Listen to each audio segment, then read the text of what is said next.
Hi, I'm Jill. And I'm Tara, and we're from livingonadime.com. We are doing a series of 10 organizing ideas that can help you get organized, that are simple, easy, everybody can do. And we're on number 3 today. It is... Never, never, never procrastinate. Never procrastinate. Think ahead and organize for the future, which is kind of weird, but basically it's plan ahead. Like if you plan your meal, and you don't have to plan necessarily a month's worth of dinners, but when you get up in the morning, think, okay, this is what I'm going to have for dinner tonight or supper tonight, and think, okay, I need to get this meat out of the freezer. I need to make sure I have this item. You can check the items that you're going to have. And by doing that simple little meal planning that maybe takes you 5 minutes in the morning, it saves you coming home from work or at the end of the day frantically thinking, what am I going to have now? What am I going to have now? And scrounging through the cabinets where it's a difference of like 5 minutes and like 20 minutes.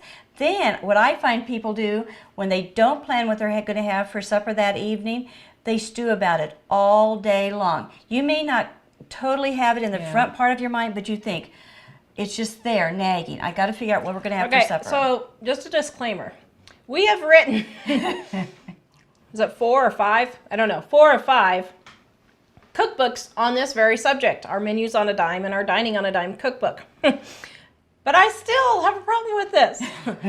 But the thing is, most families eat the same 10 meals all the time. And in our books, we have, well, between all of the books, we have a couple of 100 meal ideas for all different kinds of things. We have quick meals, we have crock pot, we have just leftovers, that kind of thing. But we have the whole menu written out. Yeah, we have the whole entire menu for you already written out. They're simple and easy. It's simple, yeah, quick. Most of them, we have chronic fatigue syndrome and fibromyalgia.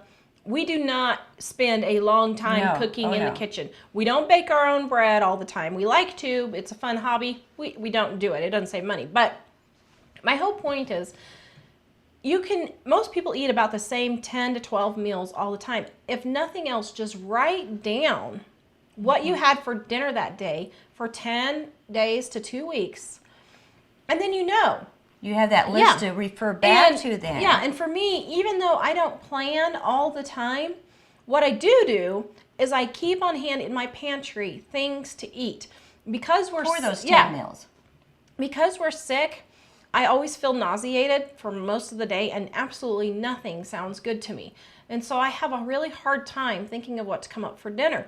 But I always keep the ingredients on hand for quesadillas, for tacos, for sloppy joes. Tater tot casserole. Yeah, tater tot casserole. Really easy things. And then all I do is I just slice up some fresh vegetables. We almost every night have sliced cucumbers, carrots, tomatoes, those kinds of things I just slice up.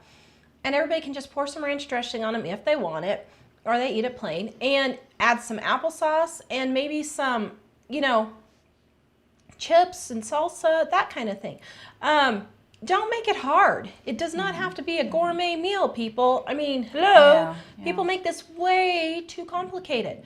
So, and putting it off makes it harder. Yeah. And so, yeah. It's more complicated when you put anything off.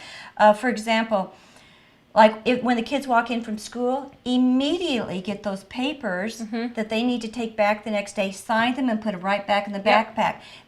Do you know how much time that takes? Just a few seconds, right there, do that. You know where the papers are. Compared to the next morning, the kids can't ever remember what happened to them, or they get out of the backpack or mixed up. And write it on the calendar immediately. As soon as you see that paper, walk over to the calendar and just write it on there. And one tip I do is if I need to keep a paper, like field trip instructions or something, I will take a paper clip and clip it to the back of my calendar. Then when I need it, it's right there. We have 5 kids, so sometimes that can be a lot of paperwork.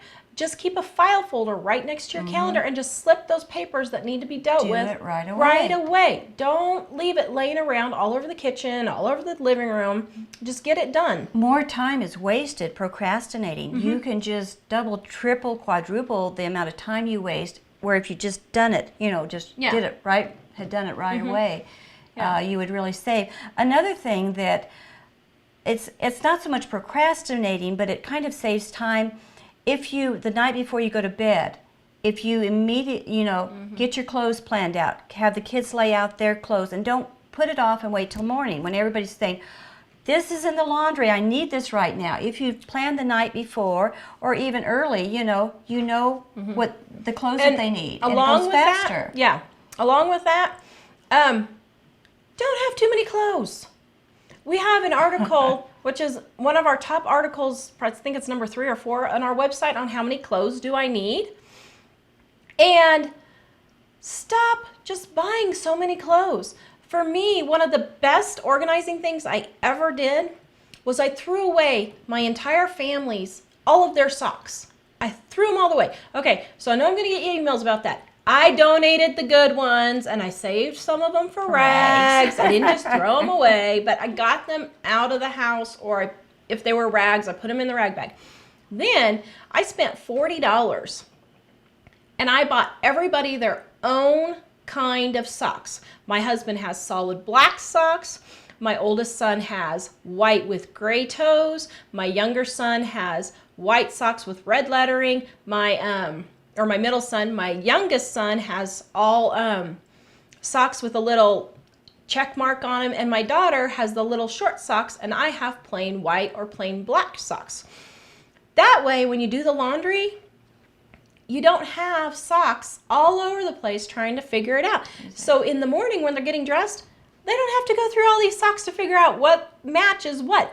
You have white or black, that's it. Make it simple. Now I know ladies are gonna have a cow with this, I know.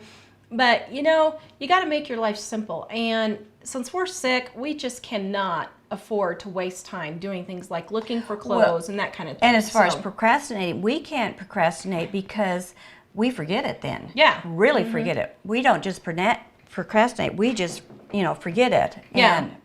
Yeah, because with our chronic fatigue syndrome, we have no brain power. And another thing, too, that helps me is if I see something, it kind of goes with the picking up of things. I don't think, okay, I'm going to come back to this later and pick it up later. No. If I see it there, I pick it up immediately and take it into the other room. Otherwise, if I put it off, I'll totally forget about it, And, stop thinking about it. You sit there thinking, how am I going to do this?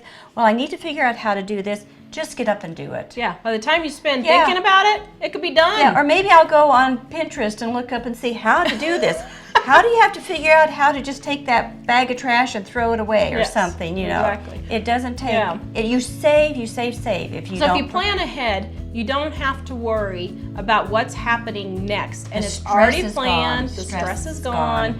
So our tip number 3 for getting organized is plan ahead. If you like this video, be sure to subscribe, like, share, and comment below.